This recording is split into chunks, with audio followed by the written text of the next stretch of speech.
जय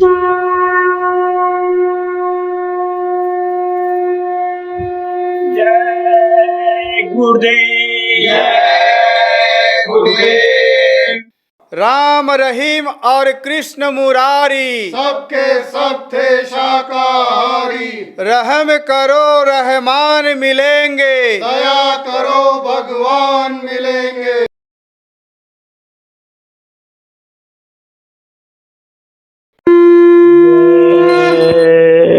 गुरुदेव।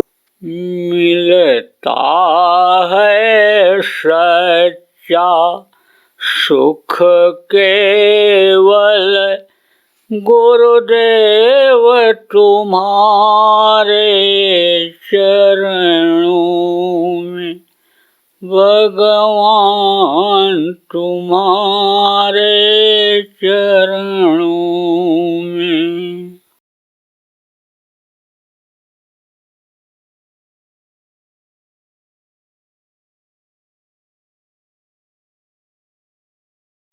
मनुष्य शरीर में आना पड़ता है, मनुष्य शरीर से ही रास्ता खुला हुआ।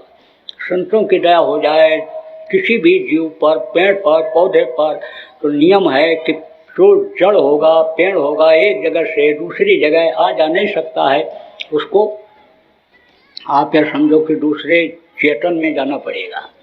चाहे वो चींटी हो जाए, चाहे वो मुर्गा भैंसा हो जाए, चाहे वो गाय बैल हो जाए, तब मनुष्य शरीर मिले, लेकिन सीधे नहीं मिलता है।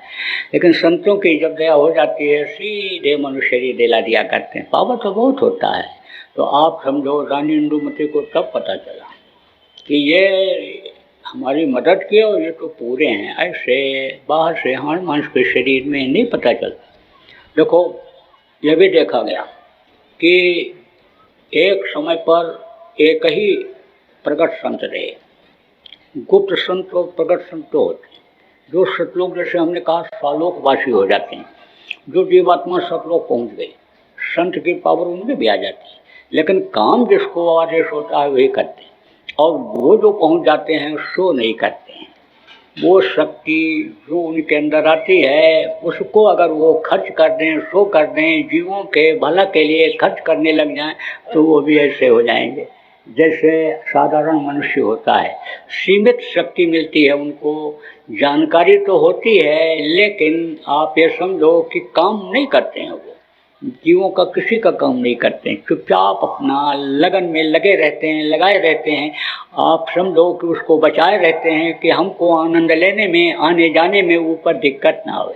नहीं तो अगर उसको खर्च कर देंगे तो कर्म उनके आ जाएंगे जिसके लिए खर्च करेंगे, जिसका भला होगा उसके लिए, यानी उसके कर्म आ जाएंगे तो ऊपर जाने में बाधा डालेंगे। लेकिन जिसको हुक्म हो जाता है वो तो आप ये समझो प्रेमियों की पूरा करते ही करते। तो अक्सर ये देखा गया कि एक समय पर एक को ही हुक्म होता है। अब जब कबीर साहब को जाने को हुआ तो कबीर साहब ने पहले ही खींच लिया था किसको, नानक जी को कम उम्र में ही रावी नदी के तट पर नामदान दिया था और दया करके भजन करके उनको पहुंचाया था। तो भजन करा करके पहुंचाया था तो नानक जी को उन्होंने उपदेश किया और नानक जी को आदेश दिया कि अब आप जीवों का काम करो। तो उन्होंने समझो कि जीवों का काम शुरू किया। अब नानक जी ने उस नाम को जगाया किसको, जैसे समय समय पर महापुरुष नाम को जगाते रहते हैं। त्रेता में राम नाम को जगाया राम ने, द्वापर में कृष्ण नाम को जगाया, आप समझो सतनाम को कबीर साहब ने जगाया। ऐसे उन्होंने वाहेगुरु जगाया। वाहेगुरु नाम जगा कैसे, यह भी बता दें आप। जब गुरु के जलवा को देखा अंतर में, अरे उछल पड़े, वाहे गुरु वाहे गुरु वाहे गुरु, वारे मेरे गुरु वाहे मेरे। लड़का ऐसे ऐसे हाथ पैर से चलता है जानवरों जैसा, जिस दिन खड़ा हो जाता है कहते हो वाह बेटा वाह बेटा, वारे मेरे बेटा। जब डिग्री लेकर, डिप्लोमा लेकर, सर्टिफिकेट लेकर, इनाम लेकर के आता है तो वारे मेरे बेटा वारे, खुश हो जाते हो। ऐसे ही खुश होकर के बोले इतना बड़ा जलवा, वारे मेरे गुरु वारे मेरे गुरु, मेरे गुरु ही सब कुछ कर रहे हैं। उनको ये मालूम था कि गुरु मेरे हैं और मैं गुरु का हूँ, तो जो गुरु के पास कोई चीज़ है वो मेरा है, वो समझो वो मेरे हैं, इस बात की खुशी हुई। जैसे पिता को प्रमोशन हो जाए तो बेटा ये कहता है कि ये डिप्टी कलेक्टर थे, कलेक्टर हो गए, मैं कलेक्टर का बेटा हो गया, खुश होता है पिताजी, वाह रे पिताजी, अब मिठाई खिलाता है, वाह रे आपका प्रमोशन हो गया। ऐसे वाहेगुरु वाहेगुरु वाहेगुरु, बस उसे वही नाम जग गया। कान नाम रहा संतन आधीना, संत बिना कोई नाम न चीना, मगर संतों के नाम की पहचान नहीं हो सकती है। तो आप ये समझो कि नाम आधीन होता है। अब जब वो चले गए, ये भी बता दूँ आपको, वो चले गए कुछ समय तक तो चला ये 10 गुरु हुए, वो अभी चलाए उसी नाम को। और जो रतन राव जी थे वो यानी 10 गुरुओं में जो सबसे छोटे थे, आपके समझो कि गुरु गोविंद सिंह उनके नामदानी थे। नामदानी तो उनके कई रहे, लेकिन अधिकार जिनको दिया रतन राव जी वो भी वही चलाते रहे। फिर श्यामराव जी भी वही चलाए। आप समझो वही जपते रहे, वो भी उन्हीं को उन्होंने भी माना। लेकिन जब शिवदयाल जी महाराज आए तब इन्होंने बदल दिया, परिवर्तन कर दिया। जरूरत थी इस बात की, हुक्म हुआ था कि अब तुम दूसरा नाम जगाओ, जरूरत पड़ गई तो उन्होंने दूसरा नाम जगाया। आप ये समझो कि इनके सब के कई शिष्य हुए, लेकिन ये अधिकार एक दूसरे को देते गए, जिसको उचित समझे या कर ले जाएगा। तो आप ये समझो कि उन्होंने राधा स्वामी नाम जगाया, राधा नाम सूरत का, सदगुर दई लखाए और उलट टाहे सुमिरन करे, स्वामी संग मिलाए। उलट टाहे का मतलब क्या है? दुनिया की तरफ से ध्यान को हटा करके उस तरफ लगाओ तो वो मालिक मिलेगा। देखो, एक म्यान में 2 तलवार नहीं रह सकती है। मुंह भी फुला लो, ठट्ठा के बेहोश हो, दोनों काम एक साथ नहीं हो सकता है।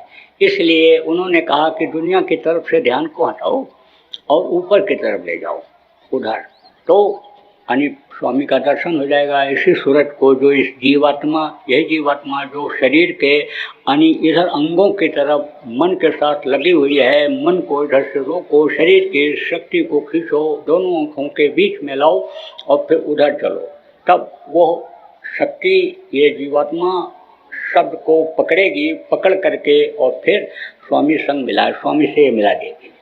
जैसे डीओजी डॉग, डॉग माने कुत्ता, और पलट के पढ़ो डीओजी डॉग, डॉग माने कुत्ता, पलट के पढ़ो तो डीओडी गाड, गाड माने परमात्मा। उलट दो इसको, नीचे की तरफ से ध्यान को हटा करके ऊपर लगाओ। दोनों काम एक साथ कैसे हो सकता है? ध्यान लगाते हो कहीं तो ध्यान नहीं बनता, दिखाई नहीं पड़ता, कान से सुनाई नहीं पड़ता है, तो ध्यान कहाँ रहता है? दुनिया की तरफ रहता है, भोग की तरफ रहता है, तो कहाँ से एक साथ तो काम कैसे हो सकता है? इधर से हटाओ, उधर लगाओ तो मिल जाएगा। राधा स्वामी मत चलाया उन्होंने, बहुत दिन तक चलता रहा। अब दिक्कत इस बात की रही कि महापुरुष चले जाते हैं जब, तब उनके जो सिद्धांत हैं, वसूल हैं, उनका जो रास्ता है उसको लोग छोड़ देते हैं। आप समझो कि जगह जगह पर हम स्थान बना देते हैं, समाधि बना देते हैं, मूर्तियाँ लगा देते हैं, फिर वही काल की पूजा, धूप आरती, वही कीर्तन, वही गाना बजाना, वही घंटा संग बजाना शुरू कर देते। संत मत को छोड़ देते हैं। संत मत को यानी समझो वो पकड़ते हैं, वो आगे बढ़ाते हैं कि जिनको आदेश होता है। तो आप ये समझो कि फिर ये अपनी गुरु महाराज की, ये संतों की यानी परंपरा ये जो बनी है ये चली। विष्णुदयाल जी महाराज को अधिकार मिला, फिर वो घुरेलाल जी महाराज को अधिकार दिए, और फिर घुरेलाल जी महाराज के शिष्य गुरु महाराज, उनके भी बहुत शिष्य थे, लेकिन गुरु महाराज को उन्होंने आदेश दिया। अब गुरु महाराज ने को ज़रूरत पड़ी नाम जगाने की, तो उन्होंने गुरु नाम को जगाया। नाम को कैसे जगाते हैं? आप कहाँ से जुड़े हुए हो यह आपको नहीं पता है। उस परमात्मा शक्ति से जुड़े हुए हो, पतले तार के द्वारा जुड़े हुए हो, आपको नहीं पता है। उसी से आप चल रहे हो। वो तार कट जाता है तो धड़ाम से शरीर गिर जाता है। जैसे पतंग की डोर, ऊपर पतंग चला जाता है तो डोर नहीं दिखाई पड़ती, ऊपर कटी तैसे पतंग नीचे आ गया, तैसे समझ जाते हैं पतंग कट गई। पतंग उड़ाने वाले तैसे समझ जाते हैं, जैसे पतंग नीचे आने लगता है तैसे समझ जाते हैं कि डोर कट गई। ऐसे ही शरीर को ये यानी समझो कि वही डोर यानी जो परमात्मा से जुड़ी हुई है वही चलाती है।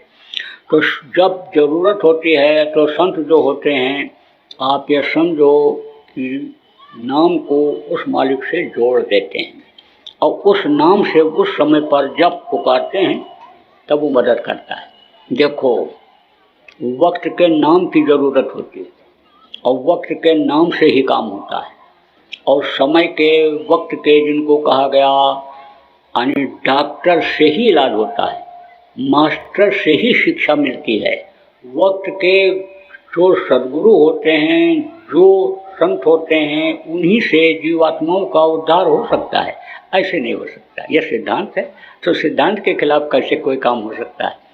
अब आज कोई कहे कि हम पुराने वैद्य से इलाज करा करके अपने मर्ज को ठीक कर लेंगे, कैसे कर पाएगा। इस समय के डॉक्टर के पास जाना पड़ेगा। बाप को आईएएस बना दिया पढ़ा करके मास्टर ने, मर गया मास्टर, अब लड़का कहे हम उसी मास्टर से पढ़ करके आईएएस बनेंगे, ऊंचे ओहदे पर जाएंगे, अधिकारी बनेंगे, कैसे हो सकता है। मौजूदा के पास तो जाना ही पड़ता है प्रेम, संभाल के लिए भी जाना पड़ता है। मान लो मास्टर साहब का ट्रांसफ़र हो गया, मास्टर साहब का शरीर छूट गया, तो वो जो पढ़ने वाले बच्चे होते हैं वहाँ पर जो मास्टर साहब आते हैं पढ़ाने के लिए, उनके पास जाना पड़ता है, संभाल के लिए जाना पड़ता है। ये सोचे कि हम पढ़ करके ही पास हो जाएंगे, संभाल के लिए उनके पास नहीं जाएंगे, उनकी बात नहीं सुनेंगे, हमारे पुराने ही मास्टर साहब रहेंगे, कैसे हो सकता है। इसलिए वक्त के नाम की भी ज़रूरत होती है। तो वक्त का जीता जागता नाम कौन सा है? यह है जय गुरुदेव नाम। गुरु महाराज ने जब जगाया तो विरोध किया लोगों ने, विश्वास न हो। गुरु महाराज ने कहा परीक्षा लेकर देखो। खूब परीक्षा लिया लोगों ने। अब जब खरा उतरा तब विश्वास हुआ। कोई बताता है कि डॉक्टर बड़ा काबिल है, नया आया है, चले जाओ, मर्ज को ठीक कर देगा। और जब जाता है विश्वास के साथ और दवा ले लेता है, और जब ठीक हो जाता है तो 10 आदमियों को बताता है, पूरे रिश्तेदारों को बताता है, अरे बहुत अच्छा काबिल डॉक्टर, उसको दिखाओ।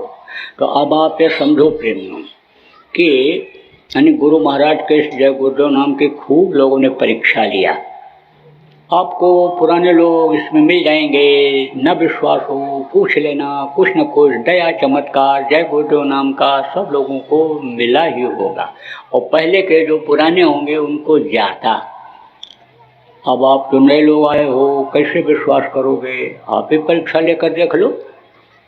मुसीबत में, तकलीफ में जय गुरुदेव नाम बोल करके परीक्षा लेकर देख लो। अरे आप ही नहीं, कोई भी शाकाहारी नशामुक्त व्यक्ति मुसीबत के समय जय गुरुदेव नाम बोल करके बचत कर सकता है, जय गुरुदेव नाम से मदद ले सकता है बोल करके। देखो, कोई दिन ऐसा नहीं है कि जिस दिन हमको मरीज ना मिले, घर की समस्या वाले लोग ना मिलें। लाइन लगी रहती है ऐसे ही लोगों की। इसमें जो लोग बैठे हो, अगर पूछा जाए सब खुशहाल हो तो सच्चे दिल से अगर कहा जाए बताओ, तो चुप रहोगे, बोलोगे नहीं जल्दी। कोई ना कोई परेशानी सबको है, चाहे धन की कमी हो और चाहे रोग हो और चाहे लड़ाई झगड़ा हो, परेशान सब रहते हैं। जो नहीं सीख पाते हैं खाना रहना, अन्य समझो उनके यहाँ ज़्यादा परेशानी रहती है, ज़्यादा बीमारियाँ रहती हैं। इसी में आप देखो बहुत से लोग ऐसे हैं कि जिनके घर में कोई न कोई बीमार ही रहता है और रोज़ लड़ाई झगड़ा होता है। और ये ना बताऊँ, कोई चैलेंज करो तो मैं बता दूँगा, 10, 20, 50 को बता दूँगा। और बात अगर गलत निकल जाए, मेरी एक भी बात मत मानना, और सही निकले तो आप मेरी बात मान लेना, शर्त रख लो। तो सब परेशान हैं। अब इतनी संख्या बढ़ती चली जा रही, किसको कहाँ तक क्या बताया जाए। देखो, उम्र हमारी 73वां हो गया, 73 साल की, 73 जिसको कहते हैं। इस उम्र में तो बहुत से लोग चारपाई पकड़ लेते हैं। हमसे जो कम उम्र के थे दुनिया छोड़कर चले गए, लेकिन अब क्या करें, महात्मा गिरी सिर पे पड़ गई। बहुत कठिन काम महात्मा गिरी। नामदान देना बहुत कठिन काम है। लेकिन अब क्या करें, झेलना पड़ रहा है। एक कहावत है कि उखली में सिर डाल दो तो कितने मूसर पड़ेंगे, कोई पता है, कोई ठिकाना। तो भाई अब सरल तरीका निकालना पड़ेगा। तो देखो प्रेमियों, आपको मैं बतलाता हूँ कि आपको कोई भी घर बनाना हो और विवाद कोई न हो ज़मीन जायदाद में, या उस घर में कोई तकलीफ न रहती हो, आपको बीमारी न रहती हो, तो कोई भी घर बना लो, हमको कोई एतराज़ नहीं है, ना हमसे पूछने की ज़रूरत है। लड़का लड़की पढ़ लिख लें, बड़े हो जाएं, तो आप कमाने लगें तो उनका शादी ब्याह देख करके अपने हिसाब से कर दो। ये ज़रूर अपने अनुभव के आधार पर करो कि लड़का लड़की को संभाल ले जाएगा, लड़की हमारी दूसरे के घर जाएगी, वहाँ सेट हो जाएगी, लड़ाई झगड़ा या यानी समझो तलाक का, दहेज का, मुकदमे की नौबत नहीं आएगी। ये ज़रूर देख लो। आप अपनी ही जाति में देख लो, अपने ही धर्म के मानने वालों में देख लो।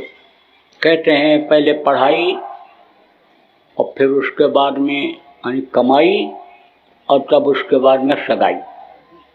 पढ़ ले तो कुछ कमाने लगे तब करो, नहीं शादी के दूसरे दिन से ही खर्चा शुरू हो जाता है। और जब लड़का कमा करके नहीं लाता है तब कुछ कुछ शुरू हो जाता है। इसलिए इस चीज़ का ध्यान रख के शादी ब्याह अपने हिसाब से आप कर लो, हमसे कुछ पूछने की ज़रूरत नहीं है। आप समझो प्रेमियों, आपको कोई भी बिजनेस व्यापार अगर करना हो तो आप करो, लेकिन सीख करके करो, अनुभव ले करके करो और अकेले करो, या थोड़े पैमाने पर करो लेकिन अकेले करो। आप जब पार्टनर बना लेते हो, झगड़ा होता है और हमसे पूछते हो तब कहते हो आपने कहा था। तो हम सब के लिए इस बात को बता दे रहे हैं कि पार्टनरशिप का काम अच्छा नहीं होता है। लालच करोगे आप ठग जाओगे। ठगों की बहुत ज़्यादा इस समय पर बढ़ोतरी होती चली जा रही है। ज़्यादा आपको लालच करने की ज़रूरत नहीं है। गुरु महाराज ने बोरा पहनाया, टाट पहनाया, मैं भी पहनता था। जब आदेश हो गया नामदान देने का, उन्हीं के हुक्म से उतार दिया था। 1 करोड़ लोगों ने बोरा टाट उस समय पहना था। बहुत से लोग तो चले गए, कुछ हैं भी। गुलाबी पगड़ी बनवाया था मैंने लोगों को बचत के लिए, आने वाले खराब समय से बचत के लिए, उनके पहचान के लिए कि बज रहा काल का डंका, कोई बचने न पाएगा। वैसे समय पर कम से कम पहचान तो रहे कि ये संत के जीव हैं, दया करके छोड़ तो दे वो। इसलिए मैंने गुलाबी कपड़ा लोगों को पहनाना शुरू कर दिया। अब कोई गुलाबी पहन कर आ जाए, टाट पहन करके आ जाए, साधक बन करके 3 घंटे बैठ जाए तो साधना की बात करने लग जाए, आप तो समझो सतलोक से उतर के आ गया है। अब वो पैसा मांग ले, रुपया मांग ले, शादी के लिए, लड़की के, बीमारी के लिए, परिवार वालों के लिए, या ये लालच दे दे कि नौकरी लगवा देंगे, प्रमोशन करा देंगे, एडमिशन करा देंगे और आप दे दो, कोई गारंटी नहीं है कि वापस हो जाएगा। इसलिए ज़्यादा लालच में पड़ते क्यों हो। अपने प्रारब्ध पर विश्वास करो, कर्म को करते जाओ, जो प्रारब्ध में होगा मिलेगा। और आप जब सतगुरु का, सच्चे गुरु का दामन जब थाम लियो, तब आपको ये बात समझ लेना चाहिए कि जो प्रारब्ध में भी नहीं है और ज़रूरत है आपको उस चीज़ की, तो वो चीज़ आपको मिलेगी। इसलिए आप अपने भाग्य पर भरोसा करो। अब आप समझो प्रेमी, छोटी छोटी बातों में लड़ाई झगड़ा हो जाता है। लापरवाही से, मन के कहने पर आदमी चीज़ को खा लेता है, वही चीज़ नुकसान कर जाती। बार बार मन वही मांगता है। 1 दिन 2 दिन अगर हो तो चल जाए, जब बार बार वही चीज़ खाओगे मन के कहने पर तो बीमारी तो आएगी। इच्छा से ज़्यादा जब खा लेते हो, भूख से ज़्यादा खा लेते हो, मन के कहने पर खा लेते हो, तब तकलीफ आती है, तब ऑपरेशन की ज़रूरत पड़ती है। ऑपरेशन में जब ये नसें शरीर की जो 72,000 हैं, इस शरीर के अंदर पतली नसें, छोटी नसें जब कट जाती हैं तब वो जुड़ती नहीं, शरीर का सिस्टम बिगड़ जाता है। तो क्यों ज़रूरत पड़े ऑपरेशन की। थोड़ा खाओगे हजम हो जाएगा, आराम से शरीर चलता रहेगा। देखो अक्सर झगड़ा बहू और सास में होता रहता है, छोटी छोटी बातों में झगड़ा हो जाता है। बस केवल भाव से ही यानी समझ लो कि अपनापन नहीं हो पाता है। भाव किसको कहते हैं, जैसे एक चारपाई पर 2 अन्य लोग लेटे हों, एक भाई हो एक बहन हो, तो उसके भाव अलग रहते हैं। और पति पत्नी के भाव अलग रहते हैं। भाव खास चीज होती है। बहू आई, अब ये सोचिए हमारी सास है और माँ हमको छूट दिए हुए थी घर को चलाने की, काम करने की, देख रेख की, उसी तरह से पहुँचते ही कब्जा इस पर भी कर लें, इसके तिजोरी की चाबी मेरे ही पास आ जाए। अब लालच में तो आ गई, लेकिन जो सेवा माँ की करती थी, माँ समझ करके करती थी और उसके आज्ञा का पालन करती थी, सास की नहीं करती। कहती सास है ये दूसरी है, मेरी अपनी नहीं। और सास जब बहू को लाती है तब ये नहीं सोचती है कि एक बेटी को मैंने दूसरे को दिया तो आप ये समझो दूसरे की बेटी आ गई, मेरी बेटी है ये, दूसरे को दिया, दूसरे ने भगवान, दूसरे की बेटी को भगवान ने, परमात्मा ने हमको दे दिया, अब इसको बेटी की तरह रखें, ऐसा ही प्यार दें। आप समझो ये वो भूल जाती है। वो तो सोचती है कि बहू आई है, अब जैसे हम मेहनत आज के 40 साल पहले करते रहे इस घर को बनाने में, मेहनत करने में, ऐसे मेहनतें भी करें, कहाँ से करेगी बेचारी। बहुत सी माताएं तो अपनी लड़कियों को भोजन बनाना ही नहीं सिखाती हैं। वो तो कहती पढ़ती रहो पढ़ती रहो पढ़ती रहो, कलेक्टर कमिश्नर हो जाओगी, कलेक्टर कमिश्नर का नोट मिल जाए, रुपया वादा मिल जाए तो वादा खाएगी कि वो तनख्वाह खाएगी, रुपया खाएगी, रोटी की तो ज़रूरत पड़ेगी ही पड़ेगी। होटल ये कब तक चलेंगे, लॉकडाउन में सब बंद हो गए, भूखे तड़पने लगे लोग, ये तो पता नहीं उसको। बुढ़े ने कहा कि बहू बनाती रहती हो खाती रहती है, उसका खाना हम नहीं पसंद करते हैं, खाना क्यों जूठा हो जाता है। तो काका पूछा नहीं क्यों, बोले अरे पूछा तब बोली टेस्ट करके बनाती हूँ, खराब न बन जाए, यही नहीं पता नमक कितना पड़ेगा, मिर्ची कितनी पड़ेगी, हल्दी कितना पड़ेगा, इसलिए बनाती है तो टेस्ट करती रहती है। तो अब आप ये समझो प्रेमियों कि अगर यह सोच ले यानी कि ये उसी तरह से करे तो बेचारी कैसे कर पाएगी पढ़ी लिखी जो बहू आई है। सेट करने की ज़रूरत है। आप सास भी बैठी हो और बहू भी बैठी हो। आप जो बहू हो समझ लो ये मेरी माँ है और माँ का दांत गिर गया, नरम रोटी खाना चाहती है, पकी हुई सब्जी चाहती है, उसी तरह बना दो। आप खूब चावल को पका दो, तब तुम चाहे कड़ाही चावल खाओ, कड़ी ही रोटी खाओ, पूरी पराठा रोज सेकती रहो, खाती रहो, लेकिन बुढ़िया तो हजम नहीं कर पाएगी, उसका तो मैदा कमज़ोर हो गया, चिकना चिकना रोज खिलाओगी, बेचारी परेशान हो जाएगी। रात को कंधे पर लाद करके जब सवारी नहीं मिलेगी अस्पताल ले जाना पड़ेगा। इसलिए जो पसंद करे वही खिला दो, ससुर जो पसंद करे वही खिला दो, पति जो पसंद करे वही बना के खिला दो, फिर तो तुम आज़ाद रहोगे। कुछ भी बनाओ, कुछ भी खाओ। बुढ़िया डंडा लेकर रसोई घर की तरफ नहीं जाएगी, बहू क्या बना रही है, क्या छुन्न मुन्न कर रही है, कुछ नहीं देखेगी। हाँ ये क्या है, उसको तो रोटी चाहिए, कपड़ा चाहिए, और जो आप पूरी थाती को छिपा कर रखना चाहती हो, जो आप सास इसमें बैठी हो, सोचो क्या उसको लेकर जाओ। अरे उसी बहू की हो जाएगा कुछ दिन के बाद, धीरे धीरे जिम्मेदारी सौंपती जाओ। अब तो आप कर भी नहीं सकती हो, बुढ़े लोग आप कर भी नहीं सकते हो, लड़कों को क्यों नहीं आगे बढ़ाते हो, क्यों नहीं काम सिखाते हो। कहते हो हम बहुत बिजी बहुत बिजी बहुत बिजी। अरे काम सिखाओगे, बच्चे करने लग जाएंगे तो ये आपका की व्यस्तता खत्म हो जाए। संगत में भी अगर इस चीज़ को आप लोग जो जिम्मेदार हो पकड़े रहोगे, नए लोगों को नहीं सिखाओगे, नहीं जोड़ोगे, तो कहाँ तक आप लड़ पाओगे, लड़ाई हार जाओगे। जैसे आदमी अपने इस शरीर से हार जाता है, ये जीवन का सफ़र में चलते चलते हार जाता है, थक जाता है, इंद्रियां शिथिल हो जाती हैं, बुढ़ा पड़ जाता है, निराश हो जाता है, ऐसे उसमें भी निराशा आ जाए। तो देखो छोटी छोटी चीज़ें आप ये समझो कि यही दिक्कत कर जाती हैं। और कोई आग हो तो आप हो पानी, छोटे बन जाओ तो सब प्यार करने लग जाएं। बुढ़ापा बड़ा कठिन होता है। जो ये लोग जवान लोग आप ये सोचते हो खाने पीने मौज मस्ती की उम्र है, हम बुढ़ापे में वजन कर लेंगे, कुछ नहीं हो पाएगा। हाथ पैर आँख कान सब ढीले पड़ जाते हैं। आप समझो कि जीवन ये बोझा हो जाता है, भार हो जाता है। समय पास करता है बुढ़ा बैठा रहता था। तो कुछ लोग परोपकारी होते हैं। परोपकारी किसको कहते हैं? जो ज्ञान है बांटते हैं, दूसरे की मदद करते हैं। बहुत से लोग देखो ज्ञान को, विद्या को लेकर इस दुनिया संसार से चले गए और कुछ लोग बांट के गए, उन्हीं का नाम गुरुओं में रहा, उन्हीं का लोग पूजा करते रहे, उन्हीं के नाम से संस्थाएं चालू हो गई जिन्होंने बांटा जिस चीज़ को। आप ये समझो, लोगों के लिए लगा दिया, धर्मशाला बनवा दिया, गौशाला खुलवा दिया, बावली बनवा दिया, यानी खर्च कर दिया धन को, उनके नाम से कहते उनकी बगीची है, ये उनका कुआं है, ये उनका नाम चल रहा है। ऐसे ही तो बुढ़ा बैठा रहता था, लोग आते थे, कुछ पूछते थे, बताता था, अपने मन से भी बता देता था। लड़के बैठते थे जो इच्छुक थे, बच्चों को ज्ञान लेना चाहिए।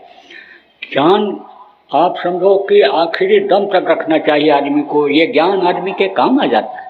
धन दौलत रुपया पैसा काम नहीं आता है, लेकिन जो ज्ञान होता है वो काम आ जाता है। बैठे हुए हो, आपके पास रुपया नहीं भी है और आपको ज्ञान है, कोई बात किसी के बारे में बता दो, कौन रोटी बना के लाएगा खिलाएगा।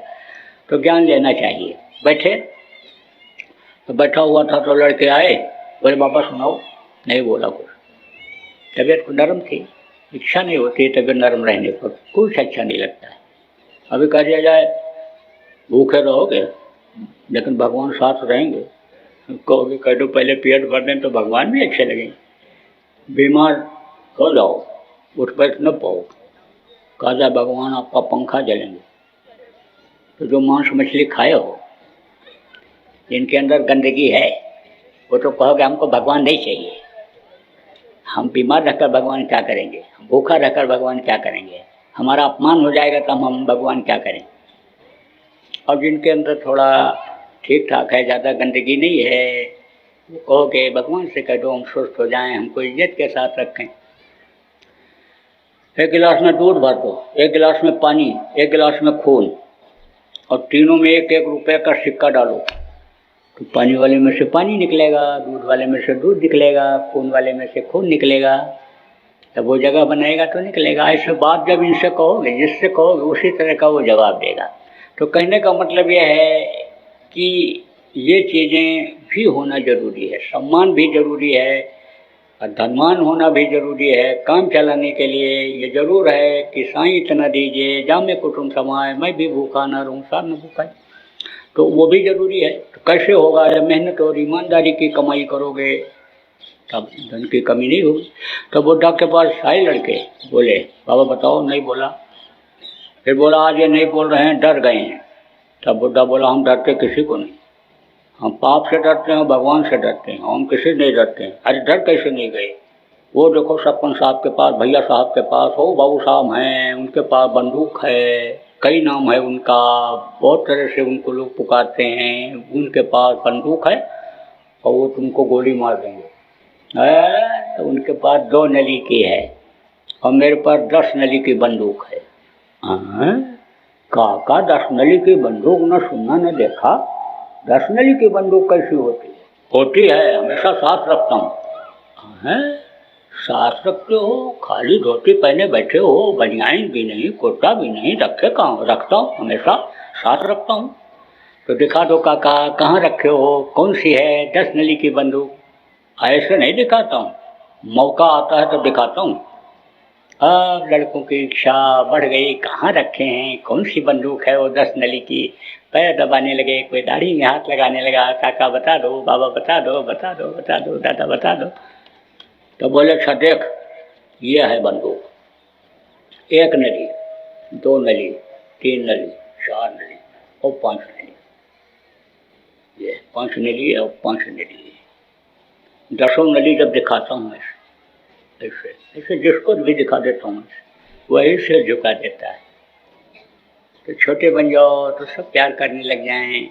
तो आप प्रेमियों मोटी मोटी बातों को समझो और इनको अमल करो तो तकलीफ़ों में तो आराम मिलेगा, लेकिन इस समय पर तुरंत लाभ मिलने लग जाए उसके लिए किसी को किसी भी प्रकार की तकलीफ़ है तो उसका उपाय मैं बता देता हूँ। देखो ये जय गुरुदेव नाम वर्णात्मक नाम गुरु महाराज का जगाया हुआ इस समय अपने पूरे पावर में है। जिनके यहाँ भी किसी भी तरह की कोई भी तकलीफ रहती हो, आप सब लोग पूरा परिवार एक जगह इकट्ठा होकर जय गुरुदेव नाम की ध्वनि बोलो और लोगों को बुलवाओ और जो भी नामदानी नए या पुराने हैं सबको बैठा करके सुमिरन ध्यान भजन रोज कराओ। और घर में किसी भी तरह का मांस मछली अंडा आना नहीं चाहिए, शराब नहीं आना चाहिए। जहाँ पर पूजा करो, जहाँ पर नाम ध्वनि बोलो, वो जगह साफ रखो और इस मानव मंदिर को भी साफ रखो, तभी आपका पूजा उपासना कबूल होगा। इतना यज्ञ, इतना तप, इतना जप, इतना सब कुछ कर रहे हैं, हवन प्रसाद चढ़ा रहे, तीर्थों में जा रहे हैं, इतना सब कुछ कर रहे, प्रार्थना कर रहे, पाठ कर रहे, लेकिन कबूल क्यों नहीं होता है? फल उसका क्यों नहीं मिलता है? सुख शांति क्यों नहीं आती है? मंदिर ही गंदा है। इसी के अंदर मांस भी डाल लिया, मछली भी डाल लिया, अंडा भी डाल लिया, इसी के अंदर मुर्गा भैंसा बकरा गाय बैल सुअर सब डालते चले जा रहे हैं, तो कहाँ से पूजा उपासना इबादत कबूल होगी? नहीं होगी। सब कुछ होते हुए भी शांति नहीं मिल रही, सुख नहीं मिल रहा, समय पर जाड़ा, समय पर गर्मी, समय पर बरसात नहीं हो रही। तो इसको साफ सुथरा रखो और घर को भी साफ सुथरा रखो। जहाँ पर बैठकर आप नाम ध्वनि बोलो। अब अक्सर ये शिकायत आती है, औरत कहती पति शराब पीता, मांस खाता, कभी कोई आदमी भी बोलता है कि औरत नहीं मान रही, खाती पीती है। चलो कोई बात नहीं, घर में नहीं बनना चाहिए, लेकिन प्यार से उसको बैठाओ। ये कोई ज़रूरी नहीं है कि आपकी ये संगत की बात को वो मान ले, नामदान ले ले, आपकी हर बात को मान ले, लेकिन कुछ बातों को चाहे औरत हो चाहे आदमी हो वो मानता ही है। प्यार से आप मना लेते हो, प्यार से मना करके आप नाम ध्वनि में बैठाना शुरू करो, तब अंदर में कर्मों की जो गंदगी है, इस जगह जो नाम के बोलने से उसकी सफाई होगी। अब जब सफाई होगी, अंदर से उसकी इच्छा जगेगी कि भाई नामदान लिया जाए, तब आप ये समझो कि जैसे लोहे को जिसके ऊपर जंग लगा हुआ हो, पत्थर से छुआ हो, पारसमणि से पत्थर से छुआ हो और सोना न बने, ऐसे अभी नहीं बनेगा। और जब साफ हो जाएगा तो पत्थर से सोना आप यानी समझ लो लोहा के छुआने पर बना लोगे, उसी की आत्मा फिर स्वर्ण रूप में हो जाएगी।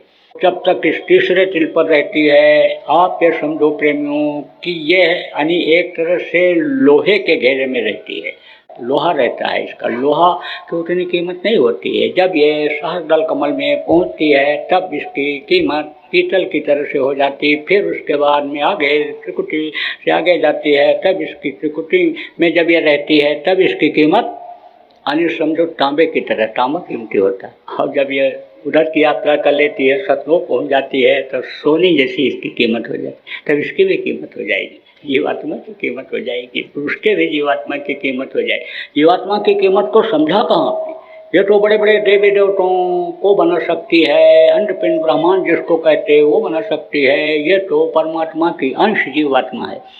छोटा टुकड़ा हीरे का हो तो भी देखो कितना कीमती होता है, ऐसे ही छोटी ही अंश जीवात्मा आपके शरीर के अंदर है तो उसकी कीमत क्या नहीं रहेगी? लोहा सोना से और दुनिया की चीज़ों से ज़्यादा रहेगी। जय गुरुदेव। बाबा उमाकांत जी महाराज अपने ही प्रेमियों के सहयोग से संस्था द्वारा जनहित का कार्य करते हैं। किसी भी व्यक्ति, संस्था व सरकार से कोई भी चंदा, चुटकी व अनुदान नहीं लेते और किसी भी तरह का व्यापार भी नहीं करते। इसलिए आप श्रोताओं को बताया जा रहा है कि बाबा जी के नाम पर किसी भी प्रकार का धन मांगने वाले व व्यापार में प्रचार करने वाले लोगों से होशियार रहिएगा। आपसे यही कहना है कि सत्संग सुनो, समझो और अच्छा लगे तो मानो।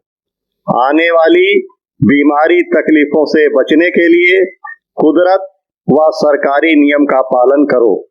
आपके सुझाव के लिए व्हाट्सएप नंबर 9575600700। जय गुरुदेव, जय गुरुदेव। जय गुरुदेव, जय गुरुदेव, जय गुरुदेव, जय